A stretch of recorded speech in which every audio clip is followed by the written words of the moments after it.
ബാലതാരമായ പ്രേക്ഷക ശ്രദ്ധ നേടിയ കണ്ണൂർ പയ്യന്നൂർ സ്വദേശി ഹരിമുരളി അന്തരിച്ചു.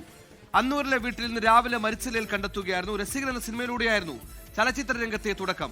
അഭിനയത്തിൽ നിന്ന് മാറി VFX മേഖലയിൽ ജോലി ചെയ്ത് വരുമ്പോഴാണ് അപ്രതീക്ഷിത വിയോഗം.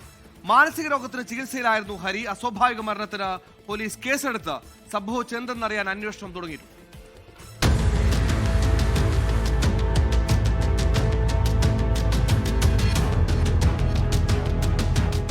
4.5 വയസ്സിൽ മിനി സ്ക്രീനിലൂടെ അഭിനയ രംഗത്തെത്തി. പിന്നീട് വെള്ളിത്തിരയിൽ രസികനായി പ്രേക്ഷക മനം കവർന്ന ഹരിമുരളി ഇനി ഓർമ്മ.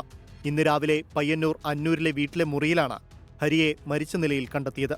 സമയം വൈകിയിട്ടും ഉറക്കമുണരാത്തതിനെ തുടർന്ന് വീട്ടുകാർ പോയി നോക്കിയപ്പോൾ ഹരിയെ അബോധാവസ്ഥയിൽ കണ്ടെത്തുകയായിരുന്നു. ഉടൻ ആശുപത്രിയിൽ എത്തിച്ചെങ്കിലും നേരത്തെ തന്നെ മരണം സംഭവിച്ചിരുന്നു. മാനസിക രോഗത്തിന് ചികിത്സയിലായിരുന്നു ഹരി. പയ്യന്നൂർ പോലീസ് അസ്വാഭാവിക മരണത്തിന് കേസെടുത്ത് അന്വേഷണം ആരംഭിച്ചു. പഠനത്തിനായി അഭിനയത്തിൽ നിന്ന് വിട്ടുനിന്ന ഹരി പിന്നീട് VFX, ഗ്രാഫിക് ഡിസൈനിംഗ് മേഖലകളിലാണ് ശ്രദ്ധ കേന്ദ്രീകരിച്ചിരുന്നത്. എറണാകുളത്ത് ജോലി ചെയ്തു വരികയായിരുന്ന ഹരി ഇന്നലെയാണ് നാട്ടിലെത്തിയത്.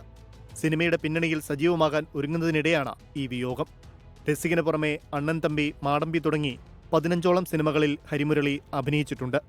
പഠനത്തിനായുള്ള ഇടവേള കഴിഞ്ഞ് അമർ അക്ബർ ആന്റണി എന്ന സിനിമയിൽ ചെറിയ വേഷം അഭിനയിച്ചിരുന്നു. മൃതദേഹം പരിയാരം മെഡിക്കൽ കോളേജിൽ പോസ്റ്റ്മോർട്ടത്തിന് ശേഷം ജന്മനാട്ടിൽ സംസ്കരിക്കും. 24 കണ്ണൂർ. ലോകത്തെവിടെയായാലും ഏത് സമയത്തും 24 വാർത്തകളും ഓഗ്മെന്റഡ് റിയാലിറ്റി പാക്കേജുകളും എക്സ്പ്ലെയിനറുകളും വിശദമായി കാണാൻ ഞങ്ങളുടെ യൂട്യൂബ് ചാനൽ നിങ്ങൾക്ക് സബ്സ്ക്രൈബ് ചെയ്യാം.